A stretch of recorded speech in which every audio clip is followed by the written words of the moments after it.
जय हिंद दोस्तों, आप सभी लोगों का स्वागत है जय हो स्टडी के इस प्लेटफॉर्म पर। पीईटी का एग्ज़ाम 28 और 29 अक्टूबर को है और उसके लिए 15 दिन शेष हैं।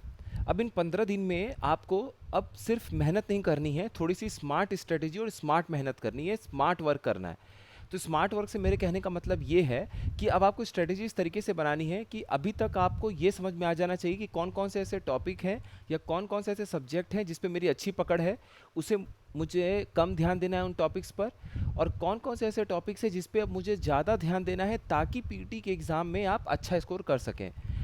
स्ट्रेटजी बताने के पहले मैं आप लोगों से ये बताना चाहूँगा कि पीईटी के लिए जय स्टडी की तरफ से फ्री ग्रुप चल रहा है। उसमें काफ़ी मटेरियल, करंट अफेयर्स सब शेयर किए जा रहे हैं। आप उसको ज्वाइन करिएगा, वो आपके लिए बहुत फ़ायदेमंद होगा। नीचे कमेंट सेक्शन में और डिस्क्रिप्शन बॉक्स में आपको लिंक मिल जाएगा, वहाँ से आप ज्वाइन हो जाइएगा।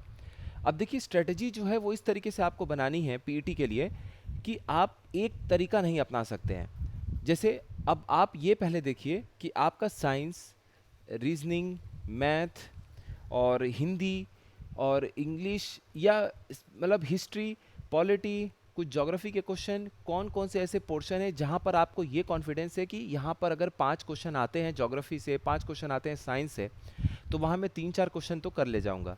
ये आपको अभी तक अपनी तैयारी से पता चल जाएगा। और उसके कौन कौन से हर टॉपिक के इंपॉर्टेंट टॉपिक्स हैं, हर सब्जेक्ट के कौन कौन से इंपॉर्टेंट टॉपिक्स हैं जहाँ से एग्ज़ाम में आने का चांस है, या अभी तक जो 2 साल के पीईटी के आपके पेपर आ चुके हैं उसमें से कहाँ कहाँ से क्वेश्चंस पूछे गए हैं, ये उस ग्रुप में तो, फ्री ग्रुप में तो आपको बताया ही जा रहा है। यहाँ पर वीडियो के माध्यम से भी आपको हम बता देंगे। अब देखिए, बात ऐसा है कि अगला जो 15-16 दिन है वो पूरी तरीके से आप लोगों के लिए डेडिकेटेड है। मेरी तरफ से जो टॉपिक जिस तरीके से हो सकेगा वो आपको बताया जाएगा। कुछ पर्सनल रीज़न की वजह से आप लोगों के लिए वीडियोस नहीं आ पा रहे थे, अब सब कुछ ठीक है, तबीयत भी ठीक है, तो अब डेटा इंटरप्रिटेशन पे जो बचे हुए वीडियोस हैं, जो टॉपिक बचे हुए थे जिन पे वीडियोस चाहिए था, वो आपके लिए आ जाएगा। अब देखिए, स्ट्रेटजी आपको अब यहाँ पर ये देखना है कि टॉपिक मेरे बताने के बाद भी कौन कौन से ऐसे टॉपिक जिसमें आप कॉन्फिडेंस फील करते हैं या आपको लगता है आप क्वेश्चन सॉल्व कर सकते हैं। जैसे हिंदी लीजिए, हिंदी के 5 क्वेश्चन हैं। अब अपठित गद्यांश को छोड़ के तो आप हिंदी में ये देखिए कि विलोम शब्द है, पर्यायवाची है, अनेक शब्दों के लिए एक शब्द है, विशेषण विशेष्य है, शुद्ध अशुद्ध शब्द है। इनमें अगर आपको कॉन्फिडेंस लगता है कि मैं इस एग्ज़ाम की तैयारी कर रहा हूँ, जैसे मान लीजिए आप आर की एग्ज़ाम की तैयारी कर रहे हैं और पीईटी भी दे रहे हैं, तो इन टॉपिक्स में आपको कॉन्फिडेंस फील होगा। या मान लीजिए आपने पहले कोई यूपी ट्रिपल एससी के एग्ज़ाम को दे रखा है, या फिर आपने हिंदी ऐसे कोई एग्ज़ाम को दे रखा है जहाँ पे आपने हिंदी दिया था, हिंदी उसमें मौजूद था, तो आपको हिंदी में कॉन्फिडेंस लगेगा। अगर आपको हिंदी में कॉन्फिडेंस फील हो रहा है तो वो समय आप मैथ्स और रीजनिंग के प्रैक्टिस में लगा दीजिए। अब दोबारा से हिंदी को उतना मत देखिए, सिलेबस हर सब्जेक्ट का काफ़ी बड़ा है, वहाँ से आपको 5 क्वेश्चन 6 क्वेश्चन पता भी नहीं चलेगा कि कहाँ से पूछ दिया गया। और क्वेश्चन जो है वो आपका बेसिक लेवल पे फैक्चुअल पूछा जा रहा है, तो फैक्चुअल क्वेश्चन आप अभी तक आपने सब्जेक्ट्स को गो थ्रू किया है, ठीक से पढ़ा हुआ है, तो वो आपको एग्ज़ाम में क्लिक कर जाएगा। तो आप इस तरीके से देखिए कि हिंदी में अगर मुझे कॉन्फिडेंस है, मैंने हिंदी में ये टॉपिक सारे पढ़ रखे हैं, तो हिंदी को छोड़ दीजिए और अब अपने 15 दिन को ध्यान में लगाइए कि साइंस में क्या देखना है, या रीजनिंग में क्या देखना है, या मैथ्स में मुझे क्या देखना है। ठीक उसी तरीके से अगर आप एसएससी के कभी तैयारी कर रखा हो आपने, या फिर आपने कोई ऐसे एग्ज़ाम दे रखा हो जिसमें मैथ्स, रीजनिंग, एप्टीट्यूड, ये सब क्वेश्चंस आपने प्रैक्टिस कर रखा हो, तो अब आपका वो पोर्शन मजबूत है, वो एग्ज़ाम में आप अच्छे से टैकल कर सकते हैं, उसे सॉल्व कर सकते हैं। तो अब आप अपना ध्यान लगाइए जीएस पे। अगर आपको लगता है कि मुझे जीएस के हिस्ट्री पे मुझे थोड़ा ध्यान देना चाहिए क्योंकि 10 क्वेश्चन आ रहे हैं, करंट मुझे रिवाइज कर लेना चाहिए क्योंकि 10 क्वेश्चन आ रहे हैं, जनरल अवेयरनेस से रिलेटेड 10 क्वेश्चन आ रहे हैं, तो वहाँ पर आप अपना फोकस लगा दीजिए। तो जो पोर्शन आपका मजबूत है, जो आपकी स्ट्रेंथ है, जो मजबूती है, वो तो आप एग्ज़ाम में अच्छा कर सकेंगे। और जहाँ पर आपका अभी आपको लगता है कि वीकनेस है, मेरी मेरी कमज़ोरी है, मुझे वहाँ पे ध्यान देना चाहिए, तो वहाँ पर अब आप फोकस करके उसको देख सकते हैं। अंतिम 15 दिन ये इसी स्ट्रैटेजी पे आपको काम करना है। ये person to person, student to student, candidate to candidate ये वेरी करता है कि मेरा ये सब्जेक्ट इम्पॉर्टेंट है, मतलब स्ट्रॉन्ग है, ये सब्जेक्ट मेरा वीक है। आप उसको पहचानिए और वीक सब्जेक्ट पे फोकस करिए। स्ट्रॉन्ग सब्जेक्ट को अब आप उतना ध्यान नहीं भी देंगे तो 15 दिन के बाद जब आप एग्ज़ाम में बैठेंगे तो आप बहुत सारे क्वेश्चंस को सॉल्व कर ले जाएंगे। असली फाइट कहाँ है? असली फाइट है अब सेफ जोन में आने की। सेफ जोन क्या है? 75 प्लस का स्कोर। 75 के ऊपर आप जितना ज़्यादा स्कोर करेंगे उतने कम से कम पोस्ट के लिए भी आप एलिजिबल होंगे।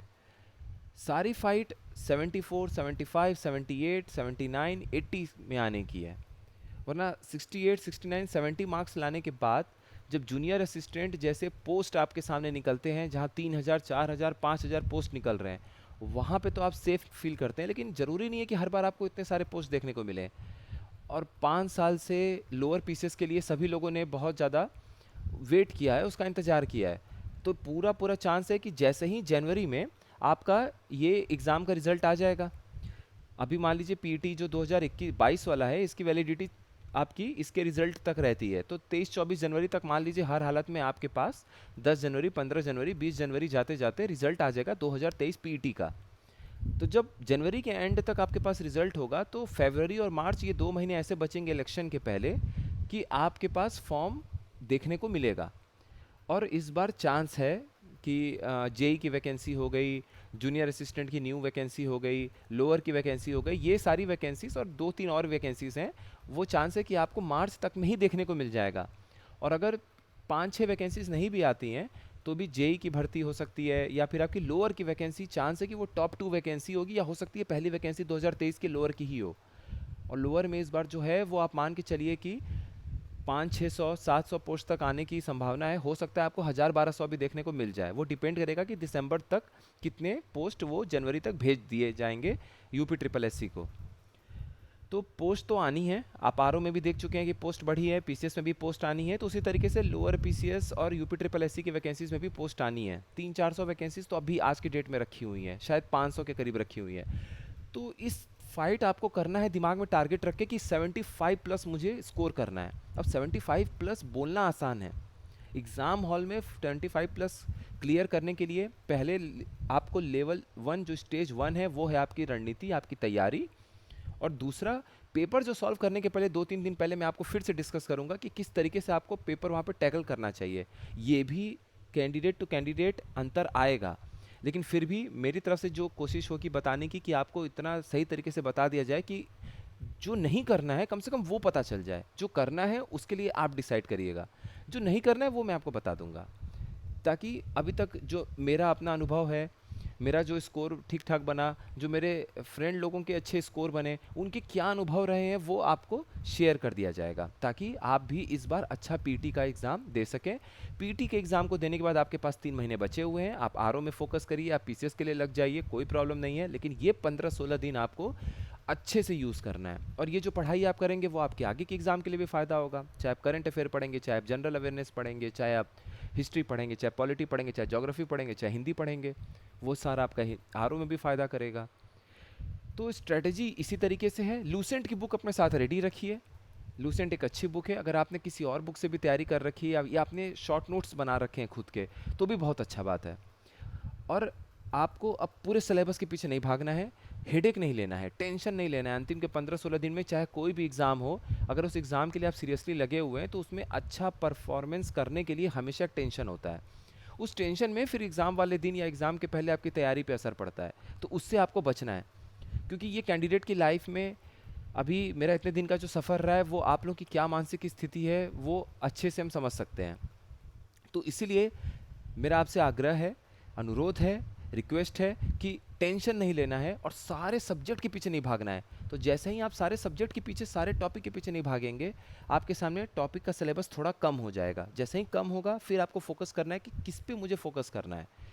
जहाँ बात है मैथ्स, रीजनिंग, डेटा इंटरप्रिटेशन की, अगर आपने बहुत अच्छी तैयारी कर रखी है तो ही इसे मत देखिएगा, वरना मेरा सजेशन होगा कि आप एसएससी के जो कुछ क्वेश्चंस हैं, या फिर आपने कहीं से प्रैक्टिस सेट की कोई बुक ले रखी हो, या किसी को आप फॉलो कर रहे हो, या फ्री ग्रुप में मेरे द्वारा जो आपको भेजा जाए उसको थोड़ा सा देख लीजिएगा। थोड़ा अपने से आपको आता हुआ हो फिर भी अपने हाथ से प्रैक्टिस ज़रूर करिएगा।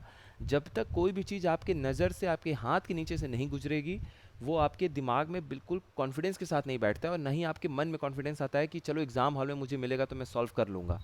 तो उसके लिए ज़रूरी है कि वो आप खुद से प्रैक्टिस करिए, आता है फिर भी एक बार प्रैक्टिस करिए। ठीक है, ये आपका हो गया वो पोर्शन। क्योंकि देखिए 20 क्वेश्चन आपके आने हैं डेटा इंटरप्रिटेशन से रिलेटेड, जिसमें ग्राफ से रिलेटेड क्वेश्चन होंगे, 5 मैथ्स, 5 रीजनिंग, तो 100 में 30 नंबर तो ये अकेले ये टॉपिक ले गए। जिसमें आपकी प्रैक्टिस की दरकार है, जिसमें आप सिर्फ पहले से कोई थ्योरी याद करके या वहाँ जाके कुछ कमाल नहीं कर पाएंगे। और बेसिक जो कैलकुलेशंस हैं, कुछ कैलकुलेशंस आप मन में भी थोड़ा किया करिए। जैसे आप खाली बैठे हैं, 14 इंटू 8 कितना होगा, 14 इंटू 8 प्लस 32 कितना होगा, 62 इंटू 8 इंटू प्लस 32 कितना होगा। इस तरीके से थोड़ी प्रैक्टिस करा करिए। इस तरह की प्रैक्टिस करने से क्या होता है कि माइंड में थोड़ी सी कैलकुलेटिव स्पीड बढ़ती है।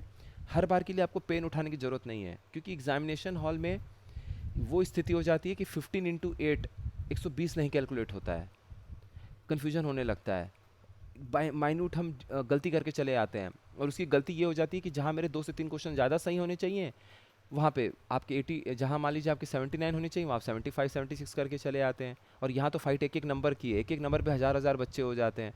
तो आपको बिल्कुल भी हल्के में नहीं लेना है। 15-20 दिन है, इस एग्ज़ाम को दे दीजिए। ये एग्ज़ाम आप पढ़ाई आपको आगे भी फ़ायदा देगा, और जब कोई भी अपॉर्चुनिटी आपके पास है तो वो बड़ी ही अपॉर्चुनिटी है।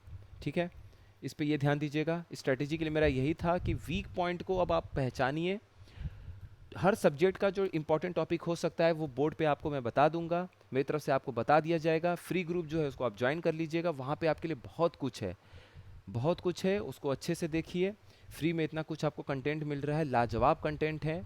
हमारे साथ हमारे एडमिन सूरज जी भी हैं, जो अपनी तरफ से पूरी कोशिश कर रहे हैं कि आप लोगों को अच्छा कंटेंट दिया जा सके। और इसी स्ट्रेटजी पे आगे बढ़ना है। अगले 15 दिन अपने वीक पॉइंट को पहचानना है, प्रैक्टिस करना है। मैथ्स रीजनिंग के लिए जब तक आपने अलग से कोई एग्ज़ाम ना दे रखा हो, एसएससी, बैंक, रेलवे, तब तक आपको हल्के में नहीं लेना है। 1 से 2 बार हर क्वेश्चन को प्रैक्टिस करना है। क्वेश्चंस आप कहीं भी कर लीजिए, कहीं से नहीं मिल रहा है तो अभी जो हाल फिलहाल में आए हुए 2-3 पेपर कर लीजिए एसएससी के, जो हो चुके हों, वहाँ से आप सॉल्व कर लीजिए। और जहाँ तक बात है साइंस की, साइंस के जो इंपॉर्टेंट टॉपिक्स है वो आपको बता दिए जाएंगे। हिस्ट्री में भी 10 क्वेश्चन आने हैं। 10 क्वेश्चन में देखिए ओवरऑल जीएस पेपर बेसिक रहना है, क्योंकि जीएस पेपर अगर टफ हुआ मैथ्स, रीजनिंग और डेटा इंटरप्रिटेशन के साथ में, तो स्कोर गिरेगा। फिर वो जो आपका 99 परसेंटाइल 2022 में 77 मार्क्स में देखने को मिला है, वही आपको देखने को मिल जाएगा कितने पे, वो आपको देखने को मिल जाएगा 68-70 पे, अगर पेपर जीएस भी टफ हो गया डेटा इंटरप्रिटेशन और रीजनिंग के साथ में। तो इसीलिए नंबर ऑफ स्टूडेंट्स कितने अप्लाई कर रहे हैं, इस तरह के क्वेश्चन से आपको बचना है। एक चीज़ और, इस समय अगले 15-16 दिन में निगेटिव क्वेश्चंस और जो बेतुके के क्वेश्चन हैं उनसे आपको बच के रहना है। कहने का मतलब क्या है, इतने बच्चे एग्ज़ाम दे रहे हैं, सेंटर को लेके पैनिक होगा अभी दिमाग में, यहाँ कैसे पहुँचूंगा, ये कैसे होगा। एग्ज़ाम देना है चाहे कुछ भी हो जाए, ये भी कहना टफ है, लेकिन फिर भी हर वो चीज़ जो आपको मेंटली स्ट्रेस में नहीं डालेगी, वो काम आपको करना है। और ये एग्जामिनेशन के पहले बहुत ज़रूरी होता है। सिर्फ प्रिपरेशन ही आपको मंजिल तक नहीं पहुंचाएगा, प्रिपरेशन के साथ में अपना सेल्फ कंट्रोल, आपको एकदम बिल्कुल शांति चाहिए, अपने माइंड पे आपको पीस चाहिए। ठीक है, थोड़ा सा पीस अपने आप बना के रखिए, और अच्छे से पढ़ते रहिए, समय ज़्यादा दीजिए पढ़ाई में, इंजॉय करते रहिए, वीकनेस को पहचानिए। और हर सब्जेक्ट में आपके मैक्सिमम ऐसे टॉपिक होंगे जो आपको लगता है कि मेरे ये स्ट्रांग है। जैसे मान लीजिए साइंस है, साइंस में आपको लगता है कि मेरे विटामिन तैयार हैं, कहीं से भी क्वेश्चन आएगा मैं कर सकता हूँ, या मुझे एक बार देखने की ज़रूरत है, तो उस पर कम फोकस करिए, एक बार देख लीजिए। उसके बाद आपको लगे डाइजेस्टिव सिस्टम मेरा अच्छा है, पाचन क्रिया वाले मेरे टॉपिक अच्छे हैं, उसको देख लीजिए थोड़ा सा, अगर आपको लगता है अच्छा है तो। या आप उसको छोड़ सकते हैं, आपको लगता है छोड़ने के बाद ही मेरा एग्जाम में ठीक हो जाएगा, तो भी ठीक है। लेकिन आपको कुछ फिजिक्स के टॉपिक 1-2 ऐसे लग रहे हैं जो एग्जाम में पूछे गए हो, जैसे इंस्ट्रूमेंट, मान लीजिए ये इंस्ट्रूमेंट क्या मेज़र करता है, या मान लीजिए यूनिट एंड मेजरमेंट पूछ दे कि अच्छा ये यूनिट किसका है। ठीक है, इस तरीके से क्वेश्चन बनता है, तो वो आप थोड़ा सा देख लीजिए। ऐसे ही हर सब्जेक्ट में करिए। अब टॉपिक वाइज आपको लड़ना है, टॉपिक वाइज। ठीक है, हिंदी है, हिंदी में आप ये देखिए कि मुझे समास और संधि थोड़ा थोड़ा देख लेना है, तो समास और संधि देख लीजिए, बाकी छोड़ दीजिए, क्योंकि अब आपके पास समय नहीं है कि आप 200 पर्यायवाची देखें, 300 शब्द, 200 शब्द विलोम के देखें, और आएगा उसमें से मान लीजिए एक, या हो सकता है 5 में से एक भी विलोम ही ना पूछे। तो अब आपको कितना पढ़ना है और उसमें से क्या आना है, ये चीज़ अब इस पे काम करना है। यही कुल मिला के आज की स्ट्रेटेजी वीडियो है। अगर आपको लगता है कि आप ये खुद से कर सकते हैं या आप कर रहे हैं, तो बहुत अच्छी चीज़ है, इसी में लगे रहिए। लेकिन अगर आपको लग रहा है कि नहीं इसमें मेरा टाइम वेस्ट होगा, कोई अगर मुझे बता दे तो मैं उस पर फॉलो करने को तैयार हूँ ताकि मेरा फ़ायदा हो जाए, तो आप फ्री ग्रुप में आपका वेलकम है, आप फ्री ग्रुप ज्वाइन करिए। उसमें आपके लिए ऑलरेडी क्रिस्प मटेरियल डाले जा रहे हैं कि ये मटेरियल है, इनको अच्छे से पढ़िए और आपका पेपर अच्छा होगा। मैथ्स, रीजनिंग और डेटा इंटरप्रिटेशन के लिए मैं मानता हूँ कि उतना टाइम नहीं दे पाया आप लोगों के लिए, थोड़ा रीज़न ही वैसा था, लेकिन कोई बात नहीं, अब वीडियो आपको मिलेगा अगला 15-16 दिन। ये चैनल आपके लिए पूरी तरह पीईटी के लिए डेडिकेटेड है। उसके आगे फिर जैसा होगा आगे साथ में वैसे टॉपिक और वैसे एग्ज़ाम्स को टारगेट करके साथ निभाते रहेंगे। तो अच्छे से पढ़ते रहिए। कल मिलते हैं डेटा इंटरप्रिटेशन के एक वीडियो के साथ में। डेटा इंटरप्रिटेशन पे पहले आपको लाइन ग्राफ के बारे में बता दूंगा, लाइन ग्राफ को कैसे बेसिक लेवल पे सॉल्व करना है, और कुछ इंपॉर्टेंट टॉपिक्स हर सब्जेक्ट के जो एग्ज़ाम में आ सकते हैं या जो आए हुए होंगे उनसे क्या हम सीख सकते हैं। ठीक है, एग्ज़ाम में कुछ सब्जेक्ट के कौन कौन से क्वेश्चन आए हुए हैं उनसे हम क्या सीख सकते हैं, वो हमारे लिए इम्पॉर्टेंट है, क्योंकि अगर उससे मिला जुला क्वेश्चन आता है या हम उसको कवर कर ले जाते हैं पूरा, तो आपका क्वेश्चन सॉल्व हो जाएगा। तो इस तरीके से हम बचे हुए दिनों में आगे बढ़ते हैं। ठीक है, अपनी पढ़ाई जारी रखिए, और मेरी सभी लोगों के लिए शुभकामनाएं हैं कि आप सभी के 75 प्लस स्कोर हो, इवन 80 प्लस हो जाए। ठीक है, अच्छे से आप लोग मेहनत करते रहिए, और मिलते हैं कल लाइन ग्राफ के साथ डेटा इंटरप्रिटेशन में। बिल्कुल भी कॉन्फिडेंस नहीं लूज़ करना है, और टेंशन बिल्कुल भी नहीं लेना है, जहाँ तक हो सके टेंशन नहीं लेना है। ठीक है, तो अच्छे से पढ़ते रहिए, मिलते हैं लाइन ग्राफ के साथ में।